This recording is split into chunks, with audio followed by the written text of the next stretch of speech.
A golden afternoon in Milan, inside the shimmering glass boardroom of Rossi International. Adrian Cole, 39 and a brilliant architect, is nervously presenting his latest skyscraper design. Sitting quietly beside him is his daughter Lily, coloring in her sketchbook because school had a holiday.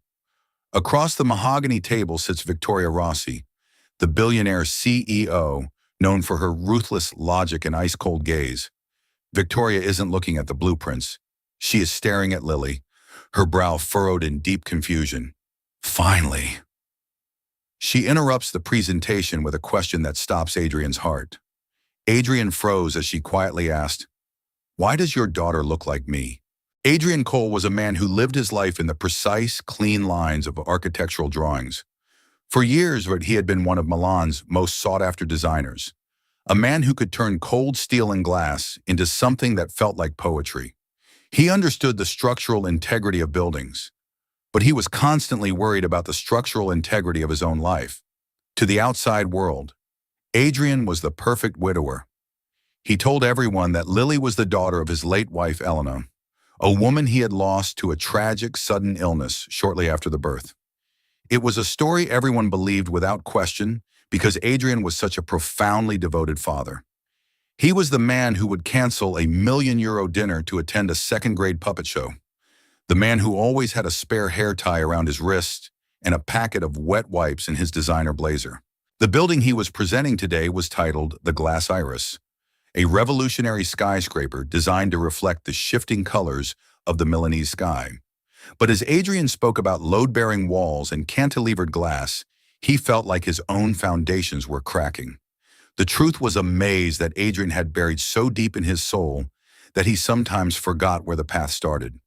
12 years ago, long before he was a famous architect, Adrian had been a brilliant young structural engineer for Biocorp, a massive biotechnology conglomerate that was pushing the boundaries of human genetics.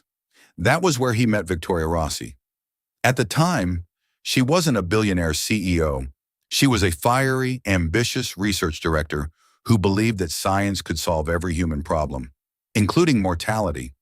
They had an intense, whirlwind relationship that burned with the heat of a supernova. They spent their nights in the lab talking about the future, and their weekends at Lake Como dreaming of a world they would build together. But they were both too young, too driven by their own separate ambitions. A misunderstanding at a high-profile corporate gala, an intercepted message from a jealous rival, and a moment of wounded pride led to a bitter, explosive breakup. Adrian left Milan within 48 hours, taking a senior post in London and vowing never to look back at the city that broke his heart. Victoria, on the other hand, stayed and conquered. She turned her research into a global empire. She became the Ice Queen of Milan, a woman who traded her vulnerability for a seat at the head of the table. She was famous for her surgical boardroom style. She could dismantle a weak proposal in 30 seconds and never blink an eye. They hadn't spoken in over a decade, and Adrian assumed he was just a ghost in her memory. When his firm won the bid for her new global headquarters, he convinced himself he could handle seeing her again.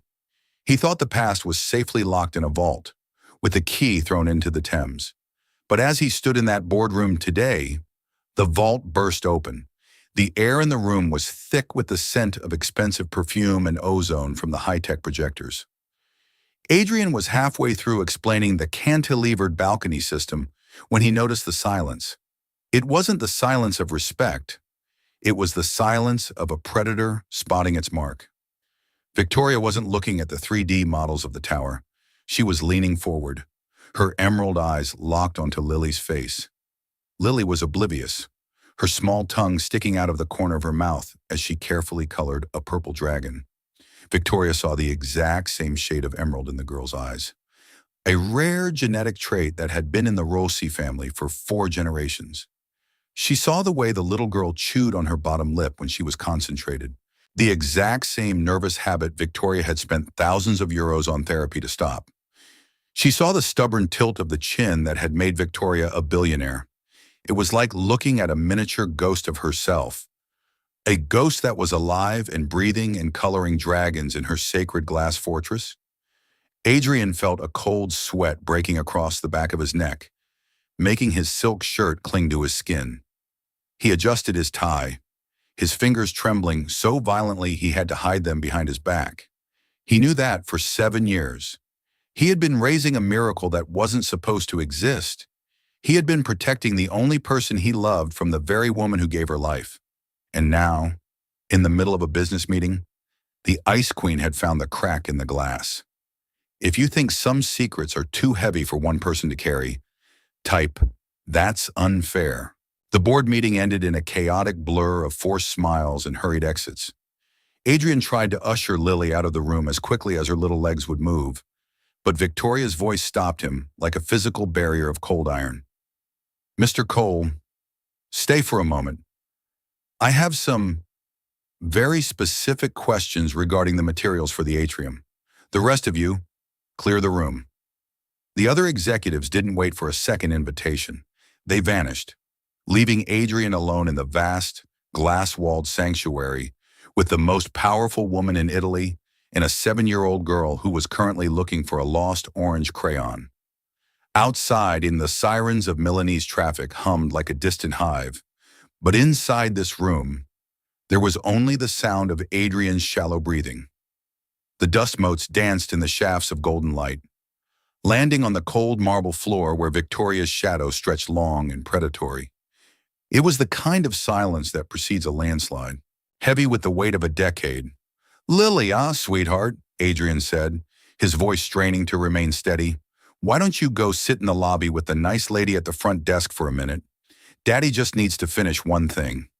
Lily looked up, her emerald eyes wide and innocent. She looked at Victoria, then back at her father. "Is she the queen, Daddy? She looks like the queen in my book." Victoria's expression didn't change, but Adrian saw a flicker of something. Pain? Wonder? It was gone before he could name it. She watched the way Lily moved, with a grace that was inherited, not taught. It was a rhythmic coordination that Victoria recognized from her own years of ballet in her youth. "Go on, honey," Adrian urged, gently nudging her toward the door. Once the heavy glass doors clicked shut, the silence in the boardroom became deafening. It felt like the air had been pumped out of the room. Victoria stood up and walked toward him, her heels clicking rhythmically on the polished marble floor like a countdown clock. She didn't go to the blueprints. She stopped right in front of him, her arms crossed, her presence so intense it felt like a physical heat. "Her name is Lily?" Victoria asked, her voice lacking its usual razor-edged corporate authority. It sounded hollow.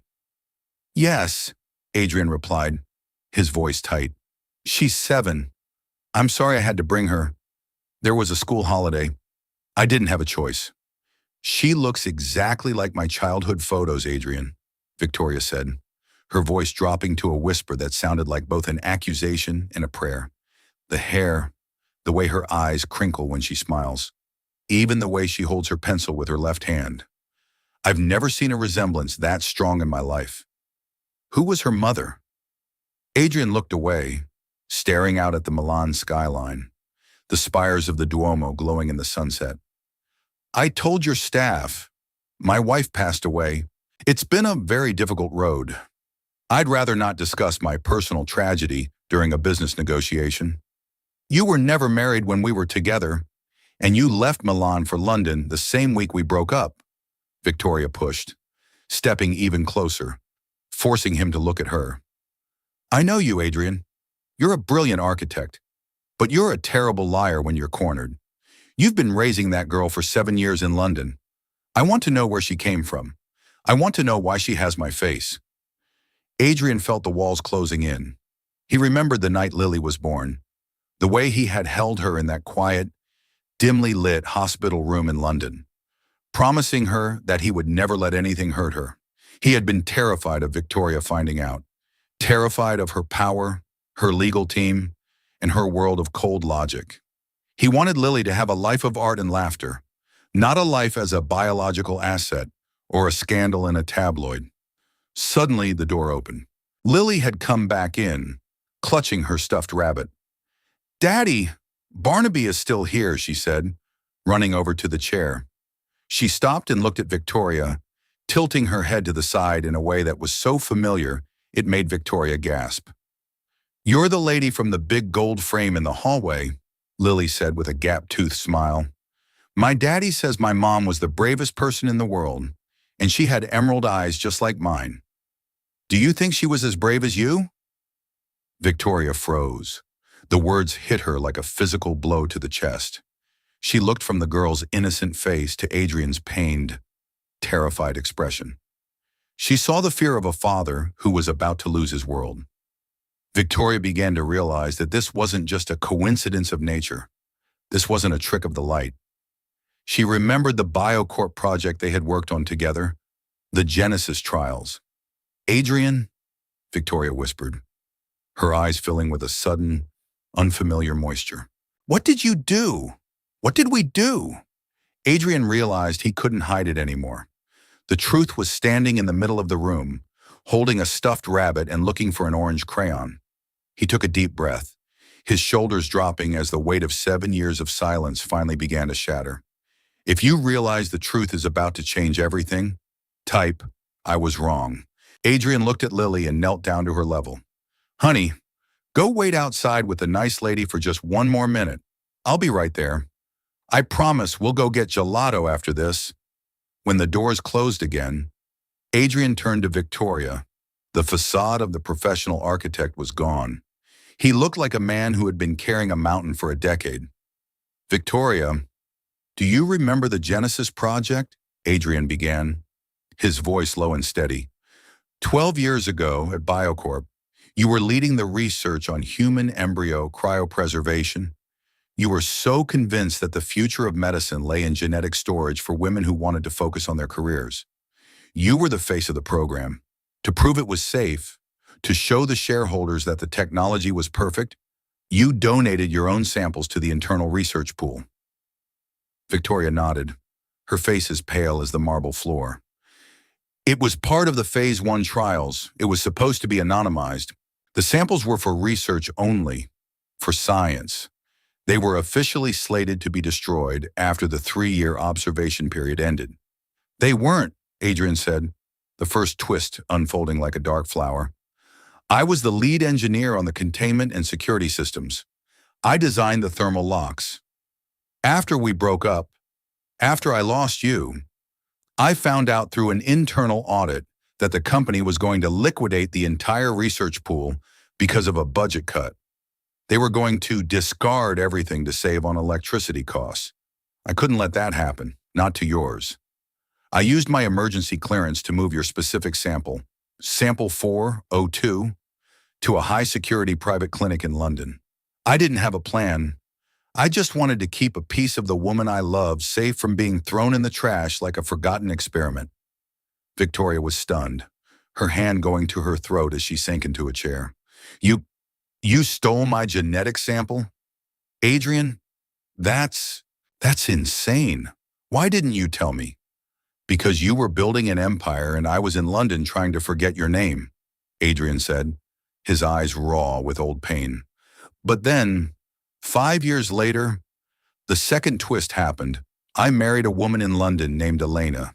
She was an artist, a kind, beautiful soul who knew I was broken, but tried to mend me anyway. We tried to have children for years, but the doctors told us it was impossible for me. Elena was diagnosed with a terminal heart condition, and her greatest wish, her only wish, was to leave something behind. She knew about my past at BioCorp. She knew what I had stored in that London clinic. She was the one who suggested it. She wanted to bring a life into the world even if she couldn't stay to see it grow up. She chose your sample 402, Victoria. She called it the spark of a queen." Victoria looked at him. The billionaire CEO, completely stripped of her corporate armor. "So, you used my embryo with your wife's consent?" "It was the only way," Adrian whispered, a tear finally escaping. "Elena carried Lily. She gave Lily her first few months of life. She gave Lily her first heartbeat.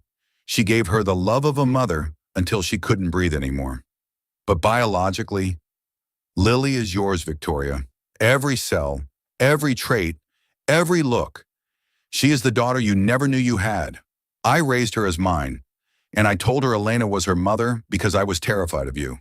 I was afraid of Rossi International. I was afraid you would see her as a liability to your reputation, or a scandal that needed to be managed. Or worse, I was afraid you would use your billions to take her away from me. I thought the Ice Queen would have no room for a messy, loud 7-year-old.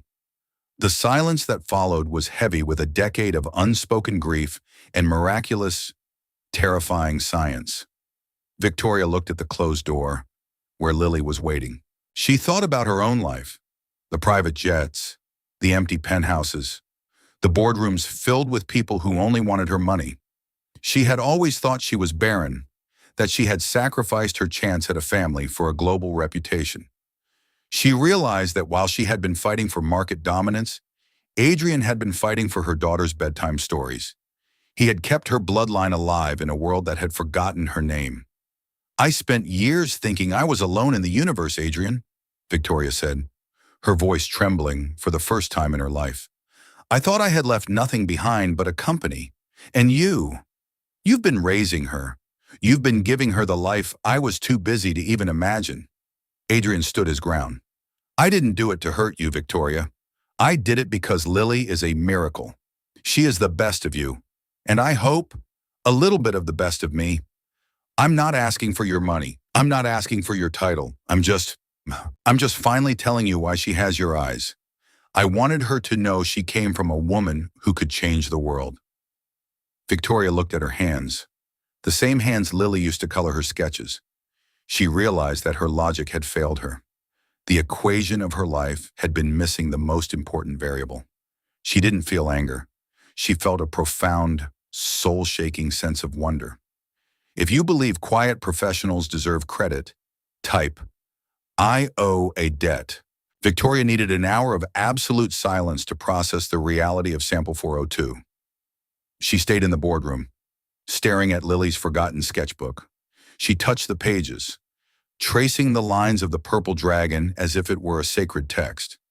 She ran her fingers over the waxiness of the crayon marks. She noticed how Lily didn't color within the lines. She colored beyond them, with a reckless confidence that Victoria had crushed in herself years ago to survive the corporate world. The scent of the paper was sweet and familiar, reminding her of the library where she and Adrian once hid from the world. She looked at the colors Lily had chosen, bright, vibrant, defiant. It was exactly the opposite of the grayscale world Victoria had inhabited for years. Adrian waited in the lobby, his heart hammering against his ribs like a trapped bird. He expected a team of high-priced lawyers to appear at any moment with a restraining order. He was ready to fight, but he was also exhausted. The secret had been a poison in his system for 7 years, and now that it was out, he felt light. Finally, the glass doors opened. Victoria walked out. She didn't look like a CEO anymore. She looked like a woman who had just seen a ghost and realized the ghost was alive and beautiful. She walked straight past the security guards and the secretaries, straight to Lily, who was sitting on the floor, leaning against Adrian's leg and singing a soft song to her rabbit. Lily, Victoria said softly, kneeling down in her 5,000 euro suit so she was at eye level with the girl. I spoke with your father. We used to be very, very good friends. A long time ago. Lily looked at Victoria, her emerald eyes bright and curious. Did you help him build the skyscrapers? No, Victoria smiled. A real, warm, human smile that hadn't been seen in Milan for years. He helped me save something very precious, and I think I'd like to see the rest of your drawings, if that's okay with you. Adrian watched them. He saw the way Victoria's rigid posture softened. He saw the way Lily tilted her head in excitement, an exact mirror of Victoria's own mannerisms. He realized that the Ice Queen wasn't going to call the lawyers. She wasn't going to take Lily away. She was looking at the girl with a reverence that only a mother, biological or otherwise, could possess. She was looking at the future she thought she had traded away. Adrian, Victoria said, looking up at him from the floor.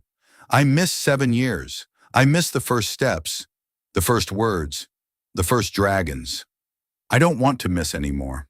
I don't want to be a scandal, and I don't want to take her from the only home she knows. But can I be a part of her world? Not as a billionaire, but as someone who cares, as someone who might belong with her? Adrian felt a tear escape and track down his cheek, a release of 7 years of tension. He nodded slowly. She's been waiting for you her whole life, Victoria. She just didn't know your name yet. And maybe I've been waiting too. Over the next few weeks, the transformation of Rossi International was the talk of Milan. The Ice Queen began to melt. Victoria started leaving the office at 5 p.m. To the shock of her assistants. She started visiting Adrian's apartment, bringing books about architecture, biology, and dragons. Lily quickly grew to love her, calling her Auntie V, sensing a connection that went beyond words. Adrian realized that his secret hadn't been a prison. It had been a bridge. And Victoria realized that family isn't something you plan in a business meeting. It's something you discover in the wreckage of a shared past. If you believe kindness can change someone's life, type, I will live kindly. 6 months later, the evening sun is setting over the Parco Sempione in Milan, casting long, golden, liquid shadows over the grass. The air is cool, smelling of jasmine, roasting chestnuts, and the distant scent of espresso. Adrian, Victoria, and Lily are walking together toward the fountain. They aren't a headline or a corporate merger anymore. They are just three people, trying to figure out a new way of being in a world that finally makes sense. Adrian and Victoria have spent the last half year talking, truly talking, for the first time in a decade. They realized that the misunderstanding that tore them apart was a tragedy of youth, but Lily was a triumph of time. They aren't rushing into a romantic performance for the cameras. They are building a foundation of truth. Stone by stone, Victoria has become a constant in Lily's life, a woman who teaches her about the secrets of DNA, the movement of the stars, and the courage to lead, while Adrian teaches her how to build dreams out of stone and glass. He finally saw the Iris skyscraper completed, and it looked exactly like the light in Victoria's eyes when she looked at their daughter. Lily is the bridge between their two worlds. She holds Adrian's hand on one side and Victoria's on the other. She doesn't know about Sample 402 or the Genesis trials. She only knows that her world has suddenly become much bigger and much warmer. This story isn't just about a secret or a genetic match. It's about the fact that sometimes the pieces of our lives are scattered by the wind of our mistakes, and we think they are lost to the void forever. We assume that because time has passed, the opportunity for healing has vanished. But Adrian Cole proved that love is a stubborn thing.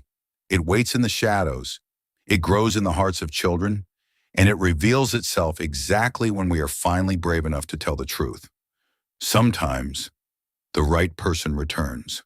Not because you looked for them, but because life finally gave you the chance to understand what you had saved.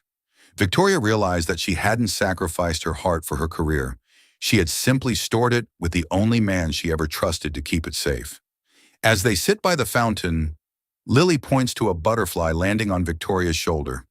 Look, Auntie V, it's the same one I drew in your big office. Victoria smiles, her emerald eyes reflecting the golden light of the Milanese sky. It is, Lily. It finally found its way home. Just like we did. The voiceover concludes, she asked why the girl looked like her. The answer was hidden in a past neither of them understood. He discovered that a secret is a heavy thing, but the truth is what lets you fly. And sometimes family isn't planned. It's discovered in the eyes of a child who was waiting for you all along. True structural integrity isn't found in steel, but in the love that refuses to let go. If this story touched your heart, leave a comment and subscribe to Chip Healing Stories. These are the stories that shouldn't be forgotten.